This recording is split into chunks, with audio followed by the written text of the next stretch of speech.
Hi friends, welcome to my YouTube channel science for railways. ఈరోజు మనం RRB ALP CBT 2కి సంబంధించి fitter ట్రేడ్లో అడిగిన basic science and engineering PYQs గురించి మనం డిస్కస్ చేసుకుందాం.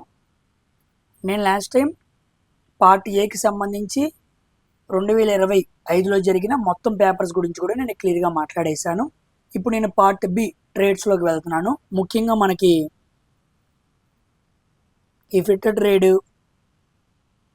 దీంతోపాటు మెకానిక్ డీజిల్,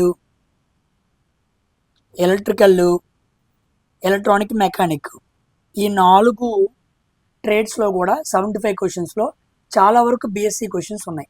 ఆ బేసిక్ సైన్స్ ఇంజనీరింగ్ క్వశ్చన్స్ని మనం క్లియర్గా అర్థం చేసుకుంటే ఈసారి ఎగ్జామ్ ఎలా అడుగుతాడు ఏంటనే విషయాన్ని మనం పూర్తిగా అవగాహన చేసుకోవచ్చు. ఓకేనా? సో 2019లో మనం ఎలా అనుకున్నామో దగ్గరగా అలాగే అడగడం జరిగింది. ఇప్పుడు మనకు 2025లో ఎలా జరిగిందో మనం అనాలిసిస్ చేసుకొని 2026లో మనం జాగ్రత్తగా రాయాలి.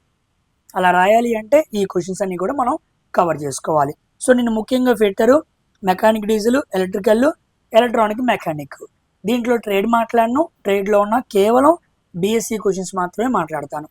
అవి అవ్వగానే అప్పుడు మనం మారతాను మొదలు పెట్టుకుందాం. ఓకేనా? ఇంకా ఏఎల్పి రిజల్ట్స్ కూడా మనకి ఇవ్వలేదు, ఇంకా టైం కూడా మనకి చాలా ఉంది. మెల్లిమెల్లిగా జరుగుతూ ఉండిద్ది. వాడు డేట్స్ ఇచ్చే లోపు మనం ఇవన్నీ పూర్తి చేసుకుంటే చక్కగా మారతాను మొదలు పెట్టుకోవచ్చు. అప్పుడు మీరు ప్యారల్గా క్లాసులు వింటూ మీ ట్రేడ్ కూడా మీరు ఇండివిజువల్గా ప్రిపేర్ అవుతూ ఉంటే బాగుండిద్ది. చాలామంది ట్రేడ్కి సంబంధించి పీడిఎఫ్స్ అడుగుతున్నారు. ట్రేడ్కి సంబంధించి నాకు పీడిఎఫ్స్ ఎవరు సెండ్ చేసినా సరే నేను అన్నీ కూడా మన టెలిగ్రామ్ ఛానల్లో పెట్టేస్తున్నాను. వాటిని చూసుకోండి. అది ఎలక్ట్రానిక్ మెకానిక్ కానీ ఎలక్ట్రికల్ కానీ వాళ్ళు ఏం పెడితే అది వాళ్ళ దగ్గర ఉన్నవి పెడుతున్నారు, అవి నేను మీకు పెడుతున్నాను. నాకు తెలిసి మంచిగా కోర్స్ ఎవరైనా చెబుతున్నారని తెలిసిన, యూట్యూబ్లో ఫ్రీగా ఉందని తెలిసిన కంపల్సరీగా నేను టెలిగ్రామ్ ఛానల్లో పెడతాను, మెన్షన్ కూడా చేస్తాను. నాకు ఇంకా ఎవరు తెలియదు కాబట్టి నేను చెప్పలేదు. ఓకేనా? సో ఈ విషయాలన్నీ దృష్టిలో పెట్టుకోండి. బీఎస్సీ క్లాసెస్ చాలా చక్కగా వింటూ ఆ పీవైక్యూస్ ఫినిష్ చేసుకున్న తర్వాత ఇక్కడికి రండి. ఓకేనా? సో ఇక ఆలస్యం చేయకుండా ఈరోజు మనం ఫిట్టర్ ట్రేడ్లో అడిగిన బీఎస్సీ క్వశ్చన్స్ గురించి మనం డిస్కస్ చేసుకుందాం. సో ఫిట్టర్ కూడా 4 షిఫ్ట్లు జరిగింది. అంటే మనకి 2 మే, 6 మే, ఇది షిఫ్ట్ 1 ఉంది, ఇది షిఫ్ట్ 2 ఉంది, ఇది షిఫ్ట్ 1 ఉంది, ఇది షిఫ్ట్ 2 ఉందన్నమాట.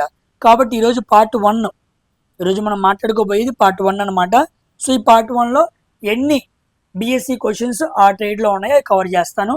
ఒకవేళ ఫిట్టర్లో ఇంకా కొన్ని ఉన్నాయి కాబట్టి ఈ వీడియోలో చెప్పగలిగినంత వరకు చెప్పి నెక్స్ట్ పార్ట్ 2 చేస్తాను. ఆ పార్ట్ 2లో ఫిట్టర్ కంప్లీట్ చేద్దాం.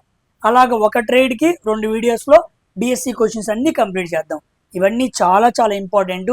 అడిగిన క్వశ్చన్స్, అడిగిన విధానం చాలా డిఫరెంట్గా ఉంది. అవన్నీ మనకు చాలా అవసరం. దాన్ని దృష్టిలో పెట్టుకుని జాగ్రత్తగా ప్రిపేర్ అవ్వండి.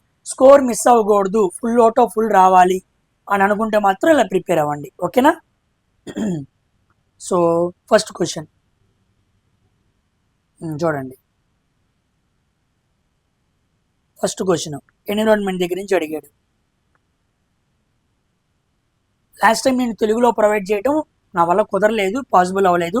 కానీ ఈసారి మాత్రం నేను తెలుగు అదేవిధంగా ఇంగ్లీష్ మీడియం స్టూడెంట్స్ ఈ ఇద్దరిని దృష్టిలో పెట్టుకొని నేను తీసుకొస్తున్నాను.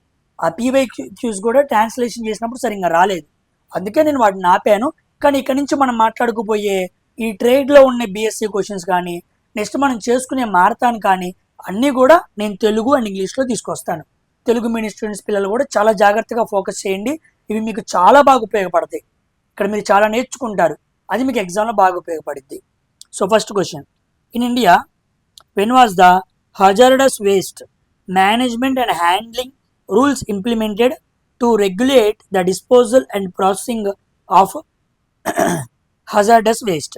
భారతదేశంలో ప్రమాదకర వ్యర్థాల తొలగింపు మరియు ప్రాసెసింగ్ను నియంత్రించడానికి ప్రమాదకర వ్యర్థాల నిబంధనలు ఎప్పటి నుంచి అమలు చేయబడ్డాయి అన్నాడు. సో ఏ సంవత్సరం నుంచి ఈ management and handling of hazardous waste rules అనేవి తీసుకొచ్చారు అన్నాడు. సో దీని ఆన్సర్ ఏంటంటే 1989 ఆ సమయంలో ఈ రూల్స్ తీసుకొచ్చారనమాట. Very very important. మనందరికీ కూడా 1986 తెలిసిందనమాట, అది ఎన్విరాన్మెంట్ యాక్ట్. ఓకేనా? ఇది 1989లో ఈ రూల్స్ తీసుకొచ్చారు. ప్రమాదకరమైన వ్యర్థాలను తొలగించాలి, వాటికంటూ సపరేట్ ప్రాసెసింగ్ చేయాలి వాటికంటూ కొన్ని రూల్స్ ఉంటాయి అన్నమాట. ఆ జాగ్రత్తలు తీసుకొని వాటిని మనం నియంత్రించాలి అనే ఒక చట్టాన్ని లేదా రూల్స్ని 1989లో తీసుకొచ్చారు. ఓకేనా, ఇది ఎన్విరాన్మెంట్ బేస్డ్ క్వశ్చన్ అనమాట. నెక్స్ట్ క్వశ్చన్, మనం యూనిట్స్ అండ్ డైమెన్షన్స్లో మాట్లాడుకున్నాం స్క్రూ గేజ్ గురించి. Second question, in screw gauge the term lead of screw is defined by అన్నాడు. స్క్రూ గేజ్లో స్క్రూ యొక్క లీడ్ అనే పదాన్ని ఇలా నిర్వచిస్తారు ఎలాగా అని అడిగాడు. ఎలాగా? స్క్రూ తయారు చేయబడిన పదార్థమా, స్క్రూపై ఉన్న థ్రెడ్ల సంఖ్య, స్క్రూ యొక్క వ్యాసమా? కాదు, ఇదిగోండి, distance the screw moves axially with one complete turn అనమాట. లెడ్ ఆఫ్ స్క్రూ అంటే అర్థం ఏంటంటే, ఇదిగోండి ఇక్కడ మీకు స్క్రూ కనపడుతుందా? ఈ స్క్రూని మనం తిప్పుతూ ఉన్నాం అనుకోండి, యాక్సియల్లీ అంటే అలాంగ్ ది లెంత్ అనమాట. ఈ మధ్యలో మనం ఏదో ఒక వస్తువుని పెట్టి మనం ఈ ర్యాకెట్ని తిప్పాలన్నమాట. ర్యాకెట్ని తిప్పాలి. ఇలా తిప్పినప్పుడు ఏమైపోయిద్ది, ఇది వెళ్ళి దీనికి అతుక్కుపోయిద్ది. ఎప్పుడైతే మనం అలా తిప్పుతూ ఉంటామో ఈ యాక్సిల్ తిరుగుతూ తిరుగుతూ ఉండిద్ది. ఒక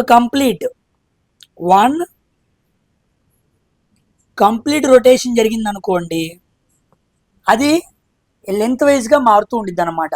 మనం కూడా స్క్రూని తిప్పుతూ ఉన్నాం అనుకోండి ఒక బోల్ట్కి పెట్టి, ఏమైద్ది, లెంత్ బారిన అది పొడుగుతూ వెళ్తూ ఉండిద్ది. కాబట్టి distance the screw moves axially with one complete turn. అందుకు లెడ్ ఆఫ్ స్క్రూని వాడతారనమాట. అది రొటేట్ అవ్వడానికి ఉపయోగపడుతూ ఉండిద్ది. కాబట్టి ఒక పూర్తి భ్రమణంతో స్క్రూ అక్ష సంబంధంగా కదిలే దూరాన్ని మనం లెడ్ ఆఫ్ స్క్రూతో కంట్రోల్ చేయొచ్చు అనమాట. దాని అర్థం అది.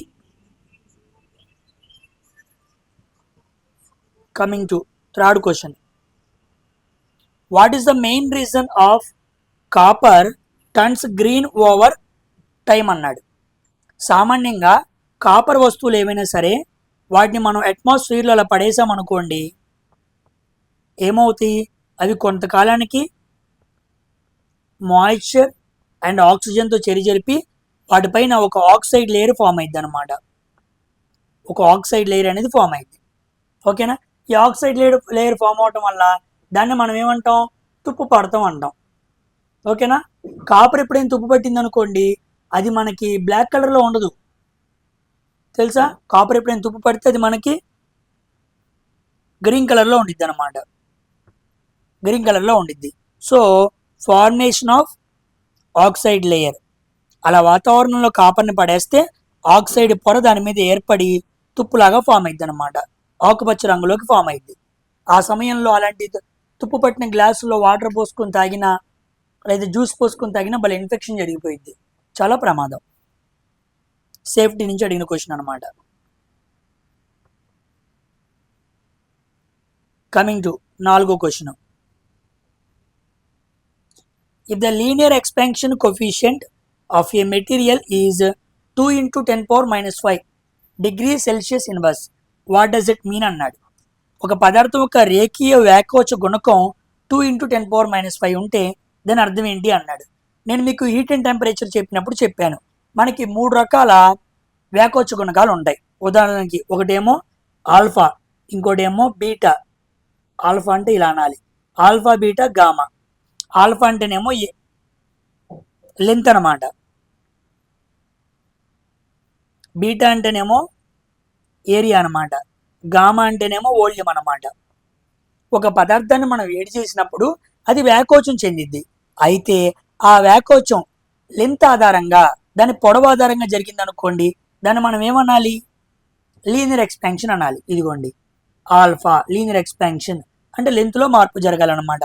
కాబట్టి లీనియర్ ఎక్స్పాన్షన్ అంటే అర్థం అవ్వాలి, వోల్యూమ్ అవ్వకూడదు, ఏరియా అవ్వకూడదు, ఎస్ లెంత్ అవ్వాలి. కాబట్టి C option is the correct answer. Per degree Celsius, ప్రతి డిగ్రీ సెల్సియస్కు పదార్థం దాని అసలు పొడవుకు ఇన్ని రెట్లు పొడవులో వ్యాకోచం పెరుగుతుంది అనమాట. అలా ఏరియాలో పెరిగింది అనుకోండి బీటా ఎక్స్పాన్షన్, అలా వాల్యూమ్లో పెరిగింది అనుకోండి గామా ఎక్స్పాన్షన్ అనమాట.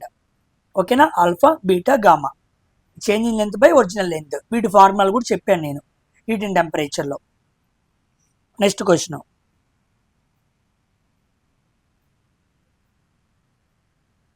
ఐదో question, a body of mass 500 grams is at rest 500 గ్రాముల ద్రవ్యరాశి వస్తువు నిశ్చల స్థితిలో ఉంది. What force is required to push it so that its final velocity becomes 20 metre per second. అది 20 మీటర్ల దూరం ప్రయాణించిన తర్వాత తుది వేగం 20 మీటర్ పర్ సెకండ్ కావడానికి దాన్ని నెడటానికి ఎంత బలం కావాలి అని అడిగాడు. ఘర్షణ లేదనుకోండి, దేర్ ఈజ్ నో ఫ్రిక్షన్ అన్నాడు. చూసారు, ఇది ఎవరైనా ట్రేడ్ క్వశ్చన్ అంటారా? ఫిట్టర్ ట్రేడ్లో అడిగిన బిఎస్సి క్వశ్చన్ ఇది. మంచి క్వశ్చన్, పాస్ చేసుకుని ఆన్సర్ చేయండి ఎంతమంది చేస్తారో. మంచి క్వశ్చన్ కంబైన్ చేశాడు అనమాట, ఫేమ్ చేశాడు. ఇచ్చిన డేటా రాసుకుందాం ముందు. Mass equal to 500 grams. Next force కనుక్కోమన్నాడు, okay. Velocity equal to 20 metre per second. తుది వేగం అన్నాడు కాబట్టి క్యాపిటల్ బి తీసుకున్నాను. And S equal to 20 metre per second. అంతేనా? ఓకే.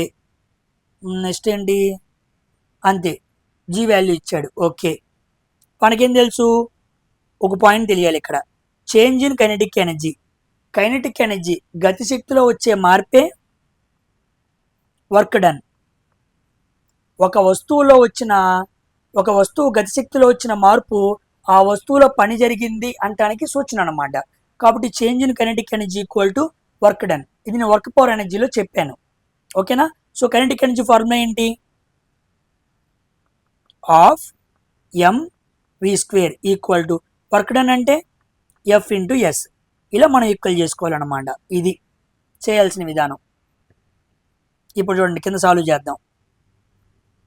ఆఫ్ ఎం అంటే ఎంత? 500 గ్రాములు.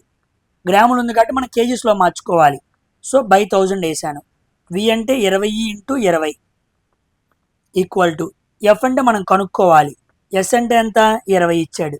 20 మీటర్లు అన్నాడు కదా, కాబట్టి ఈ 20 క్యాన్సిల్. ఈ 2 సున్నాలు ఈ 2 సున్నాలు క్యాన్సిల్. 5 ఒకట్లు 5 రోళ్ళు, 2 ఒకట్లు 2 10లు, 2 ఒకట్లు 2 5లు. ఎఫ్ ఈక్వల్ టు ఎంత వచ్చింది? 5 న్యూటన్స్ వచ్చింది. సో ఆన్సర్ ఏమవ్వాలి? 5 న్యూటన్స్ అవ్వాలి. సారీ, 5 జౌల్స్ కాదు. చూసారు, అడవుల్లో 5 న్యూటన్స్ పెట్టాలి. 5 జౌల్స్ పెట్టేస్తాం. వాడు ఫోర్స్ అడిగాడు, వర్క్ అడగల, కాబట్టి జౌల్స్ కాదు. కొట్టేయండి. కన్ఫ్యూజ్ అయ్యే ఆప్షన్ మనం కొట్టేయాలి. ఓకేనా? మంచి క్వశ్చన్ అనమాట ఇది. Change in kinetic energy equal to work done అనే ఫార్ములా గుర్తుపెట్టుకోండి, వెరీ ఇంపార్టెంట్ అండి ఇది. నెక్స్ట్ 6వ క్వశ్చన్. ఆరేనా? Yes, 6. How is the principle of hydraulic systems used in the amusement parks? Amusement parks అంటే వినోద ఉద్యానవనాలులో హైడ్రాలిక్ వ్యవస్థల సూత్రం ఎలా ఉపయోగించబడుతుంది అన్నాడు. How the hydraulic systems will work in amusement parks. మనం పార్కులకి వెళ్ళినప్పుడు జైంట్ విల్లు అలా కొన్ని చూస్తూ ఉంటాం, కొలంబస్ లాంటివి. ఇలాంటిది ఎప్పుడైనా చూసారా? ఇలా పెద్ద పోల్ లాగా ఉండిద్ది. పోల్ చుట్టూ జనం ఉంటారు, పైకి కిందకి డౌన్ అవుతూ ఉంటారు. ఇది పూర్తిగా ప్రెషర్ మీద ఆధారపడి పనిచేస్తుంది అనమాట. ఓకేనా? దీన్నే ఏమంటారంటే డ్రాప్ టవర్ అంటారు. టవర్ పై నుంచి మనం డ్రాప్ అయిపోతాం అనమాట. కిందకి పడుతున్నప్పుడు గుండెలు జారిపోతాయి. అదంతా కూడా హైడ్రాలిక్ బ్రేక్స్ మీద పనిచేస్తూ ఉండిద్ది. కాబట్టి lowering riders in drop towers and air drive and rides.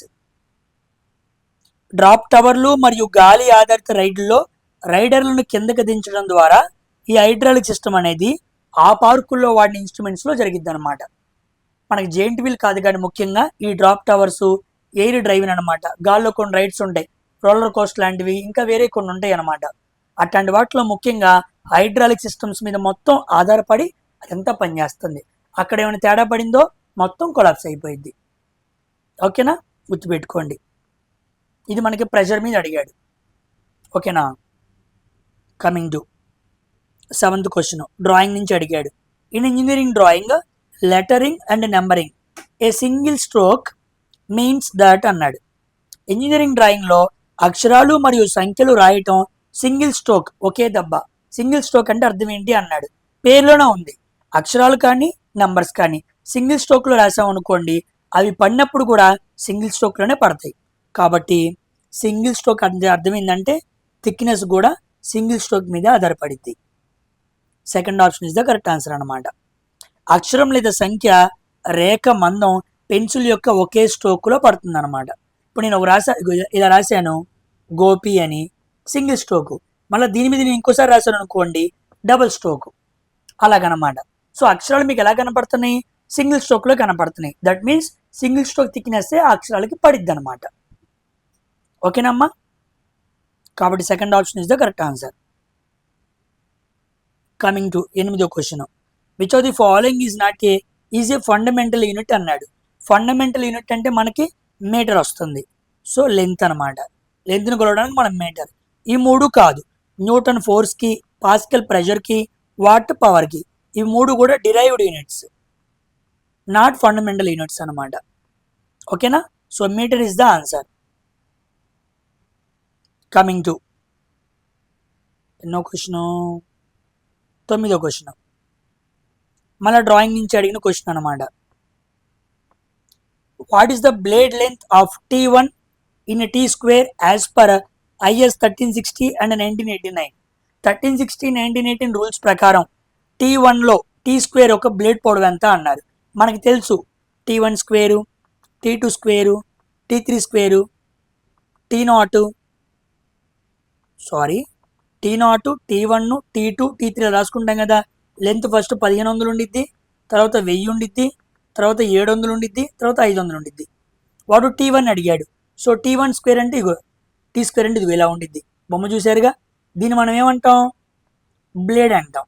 దీన్ని మనం ఏమంటాం? స్టాక్ అంటాం. దీన్ని స్టాక్ అనాలి, దీన్ని బ్లేడ్ అనాలి. వాడు బ్లేడ్ లెంత్ ఎంత అన్నాడు. So answer 1000. దేనికి? T1కి.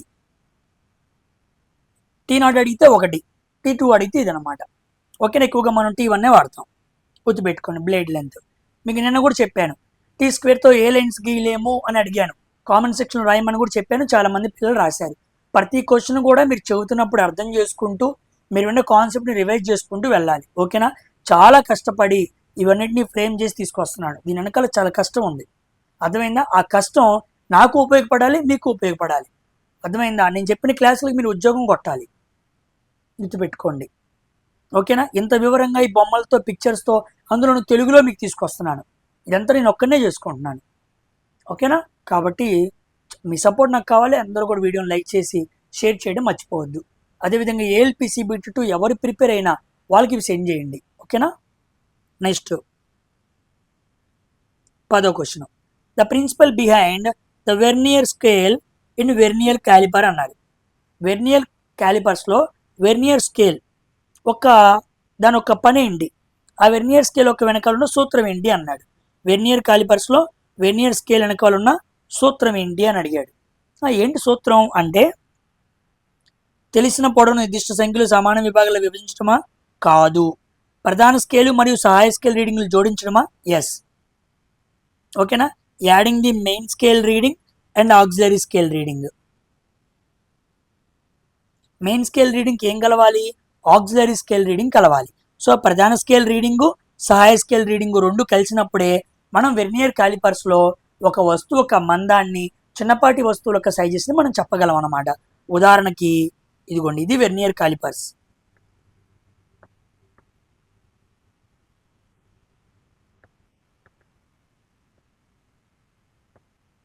జాగ్రత్తగా చూడండి. వెర్నియర్ క్యాలిపర్స్ దీన్ని యాన్విల్ అంటారు. ఓకేనా? యాన్విల్ మనకి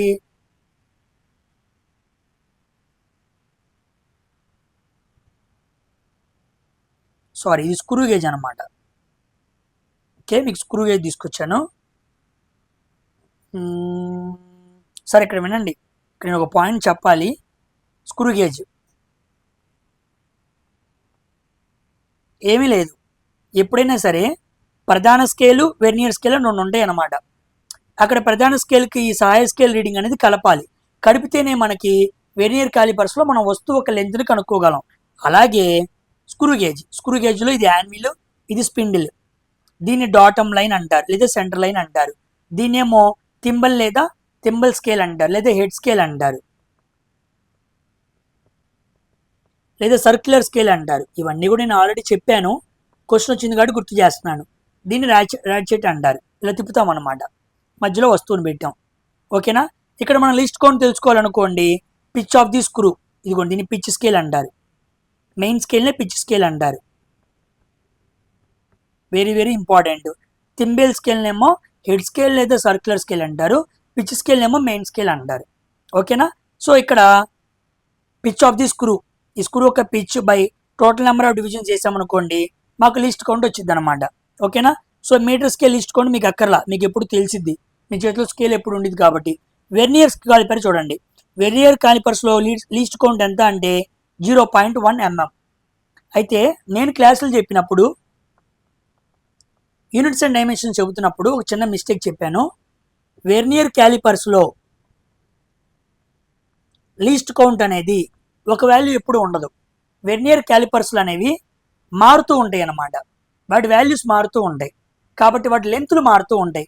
లెంత్లు మారినప్పుడు 0.1 mm అనే లీస్ట్ కౌంట్ ఉంది, 0.02 mm అనే లీస్ట్ కౌంట్ ఉంది, 0.05 mm అనే లీస్ట్ కౌంట్ ఉంది. ఈ 3 లీస్ట్ కౌంట్లు ఉన్నాయి అన్నమాట. ఓకేనా. రకరకాల వెర్నియర్ కాలిపర్స్లు రకరకాల లెంతుల్లో ఉంటాయి కాబట్టి అన్నిటికీ ఒకే లీస్ట్ కౌంట్ అనేది ఉండదు. ఎక్కువగా మనం వాడాల్సింది 0.1 mm అన్నమాట, 0.02 mm.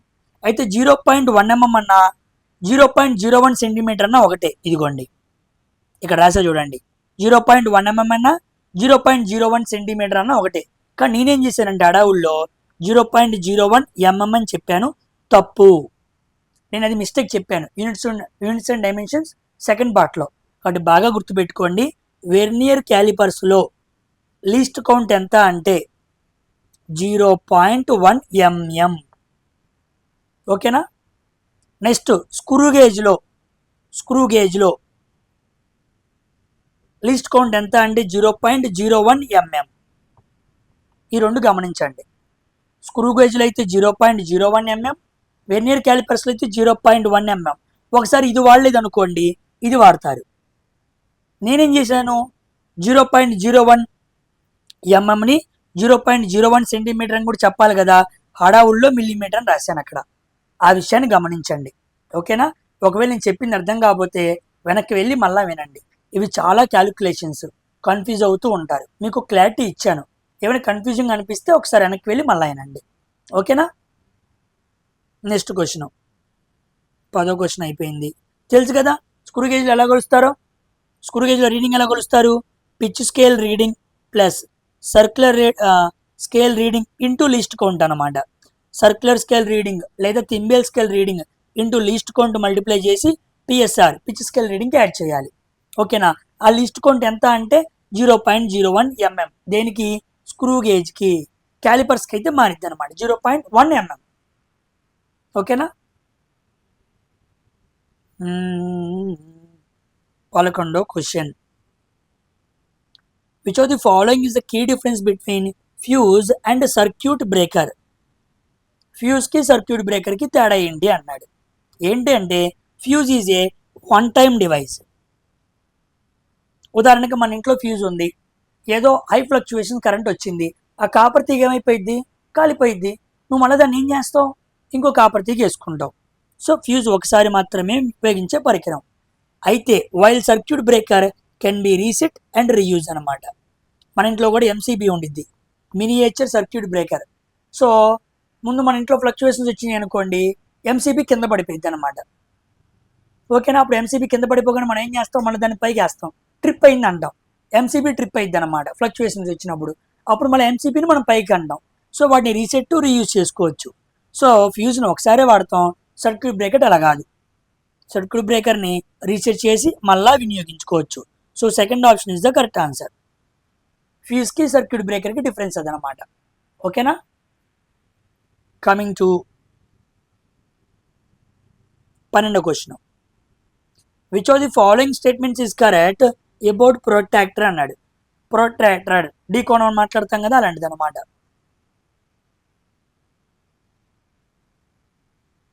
Protractor can be used to measure angles from both sides అనమాట. ఇదిగోండి ఇలా ప్రొట్రాక్టర్ని మనం పెట్టాం, మనం ఇటువైపు నుంచి యాంగిల్ని కొలవచ్చు, ఇటువైపు నుంచి యాంగిల్ని కొలవచ్చు, ఇలా ఉండిద్ది అనమాట.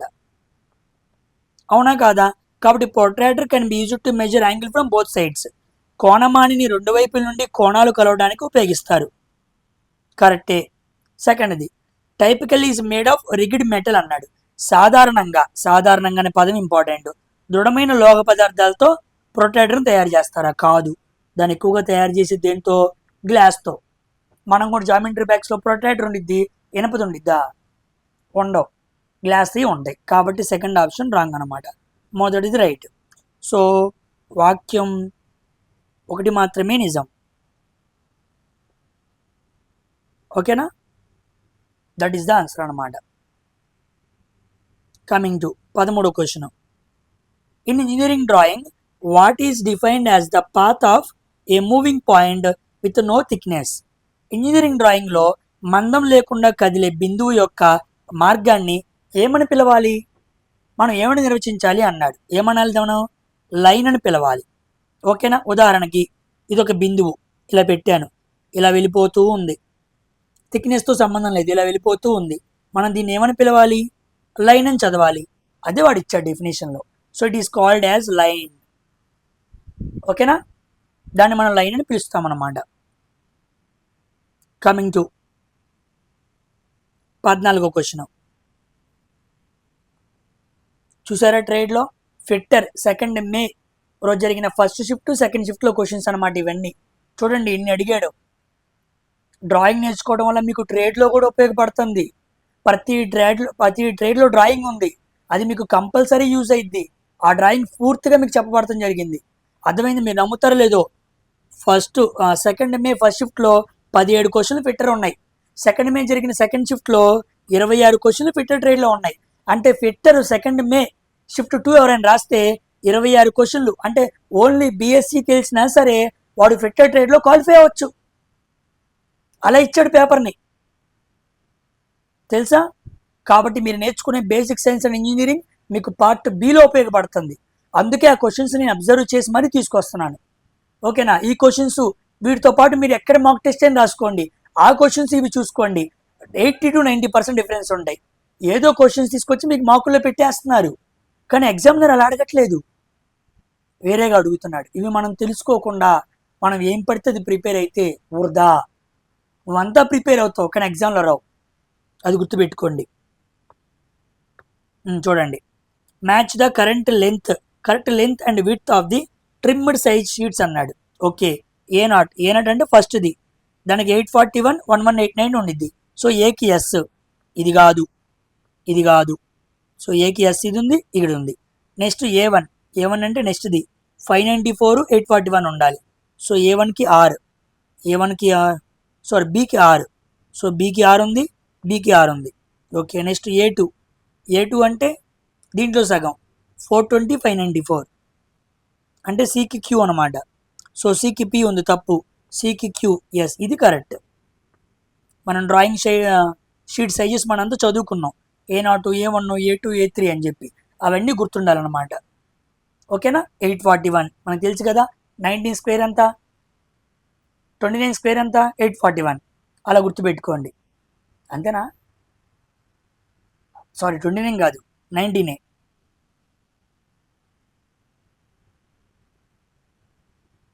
29. 30 స్క్వేర్ 900 కదా, 30 స్క్వేర్ 900. 29 స్క్వేర్ ఎంత, 841. 2 రోజులు 4, 9, 81, 9 రోజులు 18, 18 రోజులు 36, 1, 4 అంతే, 841 అనమాట. సో ఫస్ట్ అలా గుర్తుపెట్టుకోండి, ఇంకా అక్కడి నుంచి అలా మనం డివైడ్ చేసుకుంటూ చక్కగా రాసుకోవచ్చు. ఓకేనా, so third option is the correct answer అనమాట. కమింగ్ టు 15వ క్వశ్చన్. చూసారా క్వశ్చన్ అంత పెద్దగా ఉందో, కానీ ఏమీ లేదు క్వశ్చన్లో. ఓకేనా, జాగ్రత్తగా చూడండి. Which of the following statements correctly describes the placement and purpose of orientation marks? ఈ ఒక్క పదం మీద దృష్టి పెట్టండి, orientation marks on a drawing sheet. మన డ్రాయింగ్ షీట్లో ఓరియంటేషన్ మార్క్స్ ఉంటాయి అన్నమాట. ఏంటి సార్ అవి అంటే, బొమ్మ చూపిస్తా, బొమ్మ చూపించి ఆన్సర్ దగ్గరికి వెళ్దాం. ఇదిగోండి డ్రాయింగ్ షీట్. ఓకేనా, ఇక్కడ ఒక ఓరియంటేషన్ మార్క్ కనపడుతుందా, ఇలా ఉంది చూసారా. ఇక్కడ కింద ఇంకో ఓరియంటేషన్ మార్క్ ఉంది చూడండి, ఇదిగోండి. ఈ రెండింటిని ఓరియంటేషన్ మార్కులు అంటారు. ఇదిగోండి, ఒకటి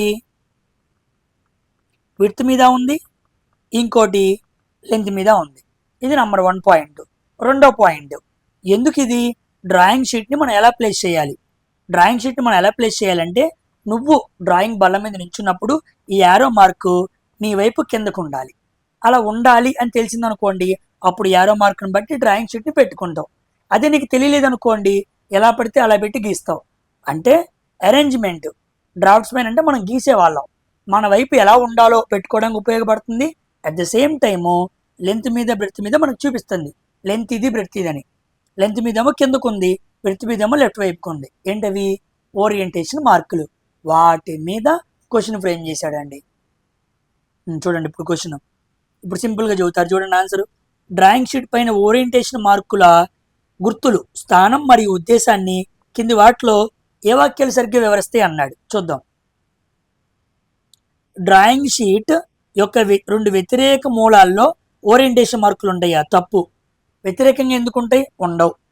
ఓరియంటేషన్ మార్కులు ఫ్రేమ్ అంతటా ఉంచబడిన బాణం తలలను కలిగి ఉంటుంది. ఓకే. ఒకటేమో చిన్న అంచు అంటే విడ్త్ మీద, మరొకటి పెద్ద అంచు అంటే సెంటరింగ్ మార్కులతో సమానంగా ఉంటుంది. ఎస్, రైటే. ఓకేనా. షార్టర్ సైడ్ అంటే విడ్త్ అనమాట, లాంగర్ సైడ్ అంటే లెంత్ అనమాట. ఒక లెంత్ మీద ఒక విడ్త్ మీద ఓరియంటేషన్ మార్క్ ఉండిద్ది అన్నాడు. మనం ఆల్రెడీ ఇది మాట్లాడుకున్నాం కదా. మూడోది చూద్దాం. ఓరియంటేషన్ మార్కుల్లో ఒకటి ఎల్లప్పుడూ డ్రాఫ్ట్స్మ్యాన్ అంటే గీసేవాడు వైపు చూపుతుంది. డ్రాయింగ్ షీట్ ఉంచాల్సిన దిశను సూచిస్తుంది. So indicating the direction in which the drawing sheet should be placed. So మూడోది రైట్. మూడోది కూడా రైట్. నాలుగోది చూద్దాం. ఖచ్చితమైన సెంటరింగ్ కోసం డ్రాయింగ్ షీట్ యొక్క ప్రతి అంచు మధ్య బిందువును గుర్తించడానికి ఓరియంటేషన్ మార్కులు ఉపయోగించబడతాయా? కాదు. డ్రాయింగ్ షీట్ యొక్క మధ్యని తెలుసుకోవడానికి కాదు. రెండో ఆప్షన్ మూడో ఆప్షన్ కరెక్ట్ అనమాట. చూసారా క్వశ్చన్? సింపుల్ పాయింట్ మనం అర్థం చేసుకోవడం వల్ల ఇంత పెద్ద క్వశ్చన్ మనం పెట్టగలిగాం. ఇలాంటివి చూసి మనం భయపడతాం, కానీ ఇట్ ఈజ్ ఈజీ అమ్మ. ఓకేనా. విడ్త్ మీద ఒకటి, లెంత్ మీద ఒకటి. డ్రాఫ్ట్స్మ్యాన్ షీట్ ఎలా పెట్టుకోవాలో చూపించడానికి ఇండికేటింగ్ ఉపయోగపడుతుంది అంతే. ఓకేనా. ఇదిగోండి బొమ్మ. నెక్స్ట్ ఎన్నో క్వశ్చను? 15వ క్వశ్చన్. నెక్స్ట్ 16వ question. Pencils are rated in engineering drawing based on the. Engineering డ్రాయింగ్లో పెన్సిల్ని వేటి ఆధారంగా క్లాసిఫికేషన్ రేటింగ్ ఇస్తారన్నాడు. డ్యూరబిలిటీ ఆఫ్ ది లెడ్ కాదు. లెడ్ ఎంతకాలం వచ్చిందన్న దాని మీద కాదు. Colour of the lead. Lead colour ఎప్పుడు బ్లాక్లో ఉండిద్ది కాదు. హార్డ్నెస్. ఎస్, ఇది hardness and softness. Hardness softness మీద ఆధారపడి పెన్సిల్స్లో చాలా రకాలు ఉన్నాయి. ఒకటి hard grade, medium grade, soft grade మనం మాట్లాడుకుంటాం. F pencil, H pencil, HB pencil, ఆ పెన్సిల్స్ మనం ఆర్డర్ కూడా మనం మాట్లాడుకున్నాం. మీకు చూపించాలంటే సో నేను దగ్గర పిక్చర్ కూడా ఉండాలి. సో పిక్చర్ పడేసానా, డిలీట్ చేశానా? ఎస్, ఇదిగోండి. చూసారా? ఇదనమాట గ్రేడ్నెస్ మీద ఆధారపడి ఉండిద్ది అనమాట. ఇదిగోండి 9H నుంచేమో 4H వరకు హార్డ్ గ్రేడ్, 3H నుంచి HB వరకు, మధ్యలో HF HB అన్నీ వస్తాయి. నెక్స్ట్ 2B నుంచి 7B, 2 to 7B ఏమో సాఫ్ట్. B ఉంటే సాఫ్ట్ అనమాట. ఓకేనా. H ఉంటే హార్డ్ అనమాట. ఇక మధ్యలో మీడియం అనమాట. ఓకేనా. వాటిని ఎక్కడ కూడా వాడాడు. ఇదిగోండి హార్డ్ పెన్సిల్స్ ఎక్కడ వాడతారు? సారీ, టెక్నికల్ డ్రాయింగ్స్లో వాడతారు. ఓకేనా. మరి మీడియంని instrument drawing and software sketching అడుగుతాడు. స్కెచింగ్ ఏ పెన్సిల్ వాడతాం? మీడియం గ్రేడ్ వాడతాం. టెక్నికల్ డ్రాయింగ్స్లో ఏం వాడతాం? హార్డ్ గ్రేడ్ వాడతాం. ఇన్స్ట్రుమెంట్ డ్రాయింగ్స్ కోసం ఇదిగోండి మళ్ళా మనం సాఫ్ట్ వాడతాం. ఇది ఇంకా 2 సాఫ్ట్ అనమాట. ఓకేనా, గుర్తుపెట్టుకోండి. వెరీ వెరీ ఇంపార్టెంట్ అనమాట. నెక్స్ట్ క్వశ్చన్ 17వ క్వశ్చన్. ఇది డ్రాయింగ్ క్వశ్చనే. When drawing a curved line of a specific length in engineering drawing which tool is the most appropriate ensuring accuracy అన్నాడు. ఇంజనీరింగ్ డ్రాయింగ్లో నిర్దిష్ట పొడవు గల ఒక వక్రరేఖను గీసేటప్పుడు ఖచ్చితత్వాన్ని నిర్ధారించడానికి ఏ సాధనం వాడాలి అన్నాడు. సింపుల్, కర్వ్డ్ లైన్ అన్నాడు. కర్వ్డ్ లైన్ గీయాలంటే ప్రొట్రాక్టర్ కాదు, కోణమాని కాదు, కంపాస్ వృత్తలేఖని కాదు, స్ట్రైట్ ఎడ్జ్ కాదు, ఫ్రెంచ్ కర్వ్ వాడాలి. ఓకేనా. ఫ్రెంచ్ కర్వ్లు వాడాలన్నమాట. ఎలా ఉంటాయి? ఇదిగోండి పిక్చర్లో చూపించిన విధంగా ఉంటాయి. ఇవన్నీ రకరకాల ఫ్రెంచ్ వర్కులు. సో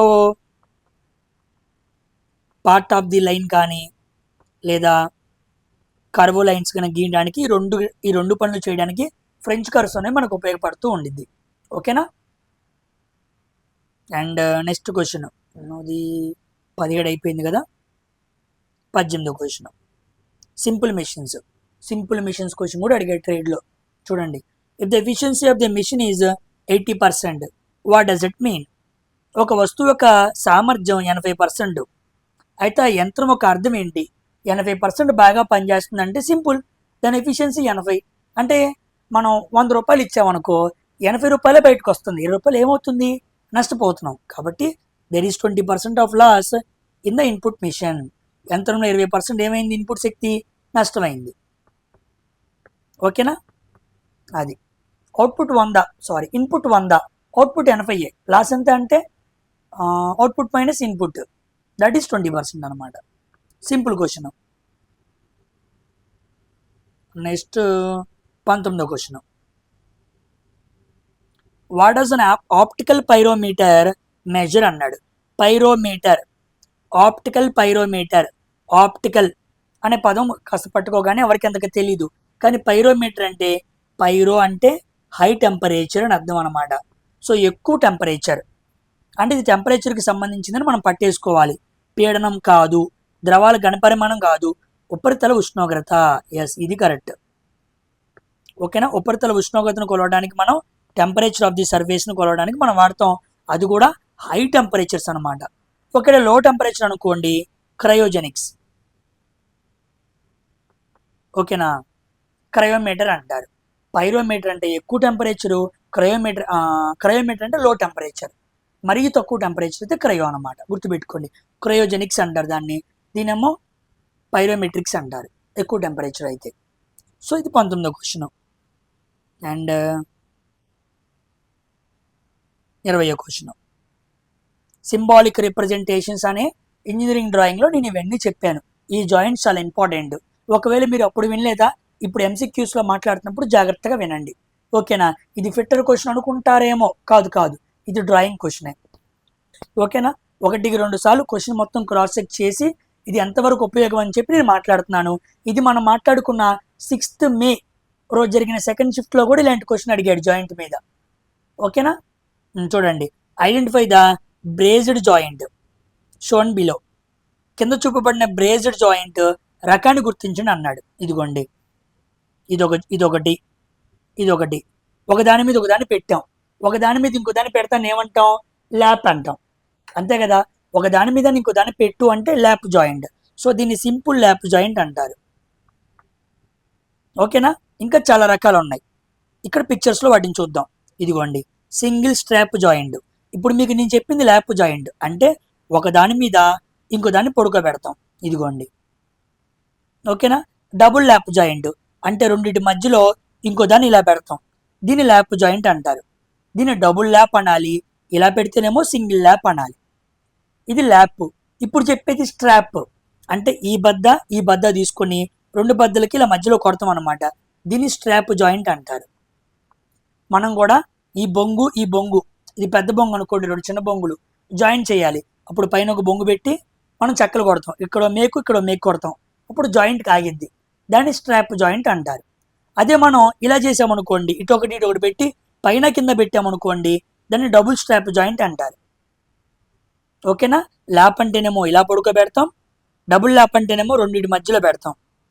సో స్ట్రాప్ అంటేనేమో ఇలా కొడతాం, డబుల్ స్ట్రాప్ అంటేనేమో ఇలా ఎంటర్ చేయడం. ఇంపార్టెంట్ అండి, ఇవి బాగా అడుగుతాడు. నెక్స్ట్ స్కార్ఫ్ జాయింట్, ఇది చాలా కష్టం. ఇలా పెట్టి ఇలాగనమాట,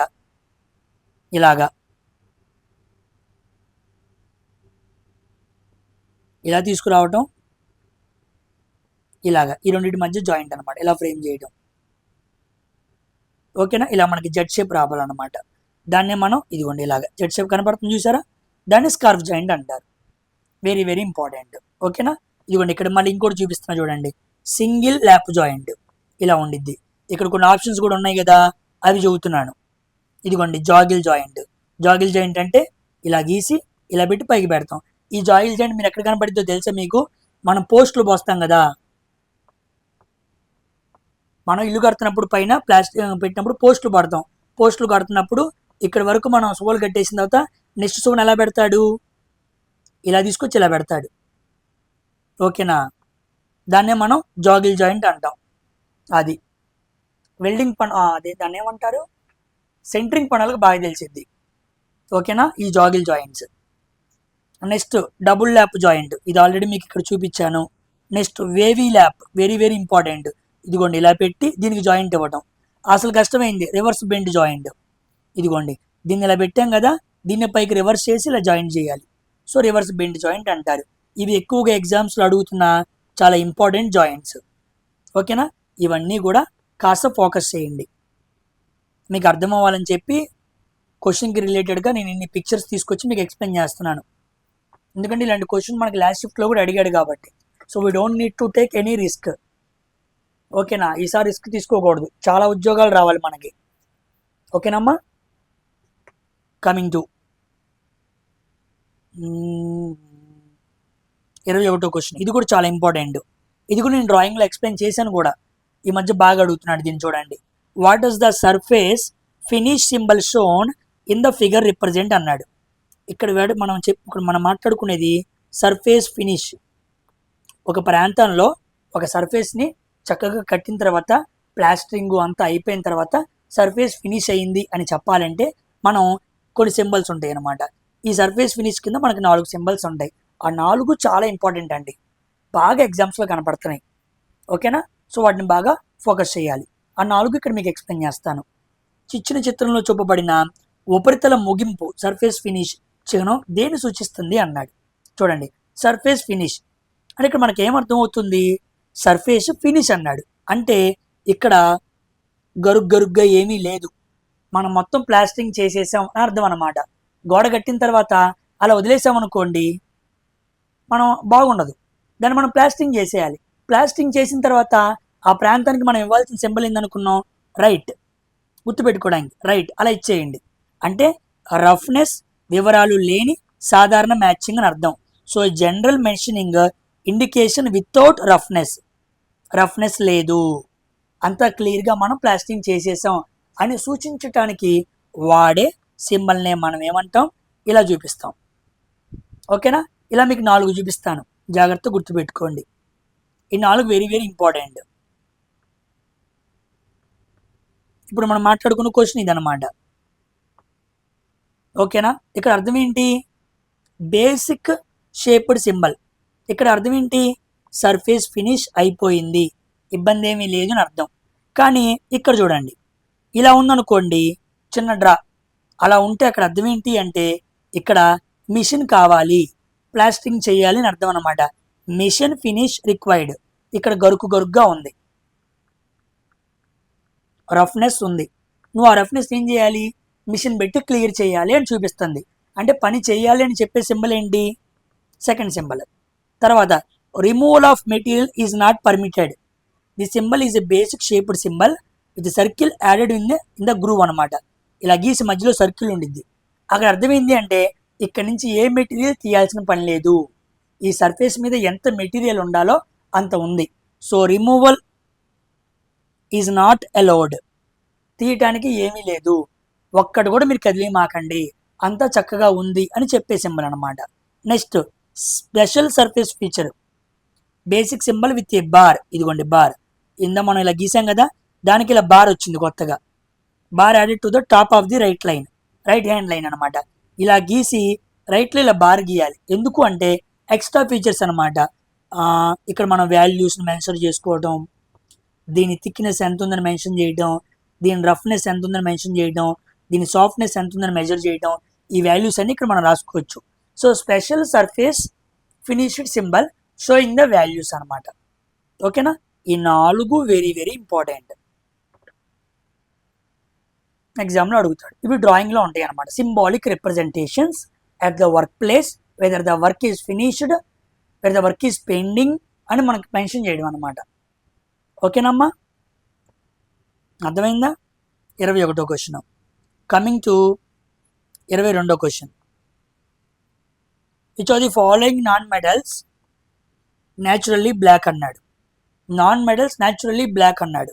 అల్యూమినా కాదు, సిలికాన్ కాదు, క్వార్ట్జ్ కాదు. గ్రాఫైట్ ఎప్పుడు కూడా మనకు బ్లాక్ కలర్లో ఉంటుంది. సో సహజంగా ఉండే అలోహాల్లో గ్రాఫైట్ అనేది నలుపు రంగులో ఉంటుంది అనమాట. So graphite is the answer. 23వ క్వశ్చన్, సేఫ్టీలో సింబల్స్ గురించి అడిగిన క్వశ్చన్ అనమాట. What does green sign with a white cross indicate in a maintenance environment అన్నాడు. మెయింటెనెన్స్ ఎన్విరాన్మెంట్ దగ్గర ఆకుపచ్చ బ్యాక్గ్రౌండ్ మీద వైట్ కలర్ ఒక క్రాస్ కనపడుతుంది. ఇదిగోండి వైట్ క్రాస్. దేని మీద? గ్రీన్ బ్యాక్గ్రౌండ్ మీద. గ్రీన్ బ్యాక్గ్రౌండ్ మీద వైట్ క్రాస్ ఎందుకు కనపడుతుంది? దానికి కారణం ఏంటి అన్నాడు. ఎందుకు? నిషేధించబడిన ప్రాంతమా? కాదు. నిషేధించబడిన ప్రాంతం అయితే ఇలా సర్కిల్ ఉండి ఇలా ఉండిద్ది అనమాట. దాన్ని మనం ప్రొహిబిటెడ్ అని చెప్పాలి. మండే పదార్థాలు నిల్వ కాదు. ప్రథమ చికిత్స ఎస్. ఫస్ట్ ఎయిడ్ సింబల్ మీద ఇలా ఉంటుంది అనమాట. సో ఫస్ట్ ఎయిడ్ స్టేషన్ అంటే మనకి ఇలా సింబల్ కనపడుతూ ఉండిద్ది. ఓకేనా? High voltage zone, high voltage zone కూడా కాదు. హై వోల్టేజ్ జోన్ ప్రమాదకరణాలని మనం ఇలా రెక్టాంగులర్ షేప్లో రెడ్ బార్డర్లో మనం మాట్లాడతాం అన్నమాట. వీటిని వార్నింగ్ సైన్స్ అంటారు. ఓకేనా? ప్రొహిబిటెడ్ సైన్స్నేమో సర్కిల్స్లో చూపిస్తారు, వార్నింగ్ సైన్స్నేమో ట్రయాంగిల్లో చూపిస్తారు. సింబల్స్ మనం మాట్లాడుకున్నాం, అవన్నీ కూడా మీరు చూసుకోవాలి.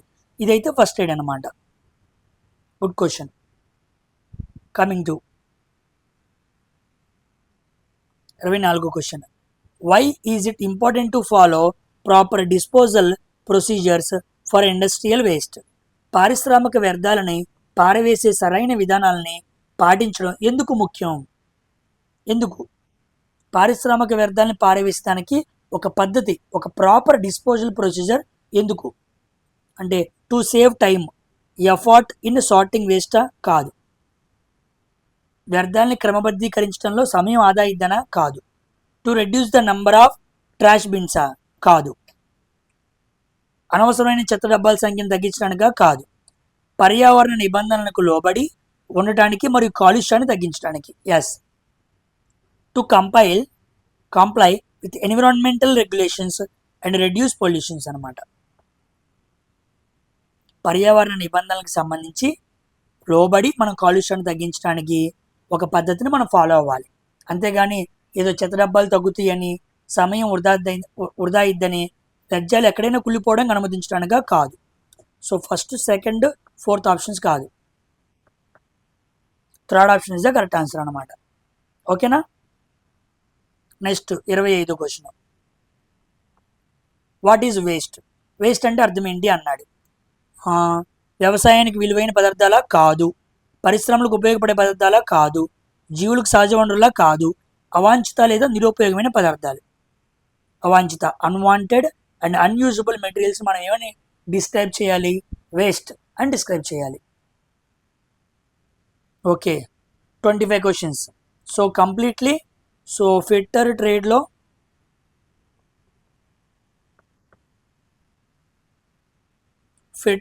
అడిగిన 25 క్వశ్చన్స్, బిఎస్సి క్వశ్చన్స్ మనం క్లియర్గా మాట్లాడుకున్నాం. ఓకేనా? సో ఫిట్టర్ ట్రేడ్లో మరికొన్ని క్వశ్చన్స్ అనేవి ఉన్నాయి. వాటి మనం పార్ట్ 1లో మాట్లాడుకుందాం. పార్ట్ 2లో మాట్లాడుకున్నాం. ఇప్పుడు నేను చెప్పింది పార్ట్ 1. ఇలా మనం అన్ని ట్రేడ్స్లో ఉన్న బిఎస్సి క్వశ్చన్స్ అన్ని కంప్లీట్ చేసుకున్న తర్వాత చక్కగా మనం ప్లాన్ చేసుకుందాం. ఓకేనా? సో నేను ఏఎల్పి సిబిటికి సంబంధించి ఏమైతే చేయాలో అవన్నీ చేస్తున్నాను. ఇక మీరు జాగ్రత్తగా ఫాలో అప్ అవ్వటం, డైలీ వెళ్తూ ఉండాలి. ప్రతి సెషను, ప్రతి వీడియో చాలా ఇంపార్టెంట్. మంచి మంచి క్వశ్చన్స్ని వెతుక్కొని ఈసారి తెలుగు మీడియం స్టూడెంట్స్ కూడా దృష్టిలో పెట్టుకొని తెలుగులో కూడా తీసుకొస్తున్నాను. ఈ విషయాన్ని అందరూ వేసుకొని సార్ తెలుగులో కూడా చెబుతున్నారనే విషయం మీలో ఎవరికైనా తెలుగు మీడియం స్టూడెంట్స్ ఉంటే వాళ్ళకు కూడా ఫార్వర్డ్ చేయండి. అందరూ చూసి చాలా జాగ్రత్తగా ప్రిపేర్ అవ్వండి. ఓకేనా? నెక్స్ట్ వీడియో అనాలిసిస్లో మరొకసారి కలుద్దాం. బాయ్.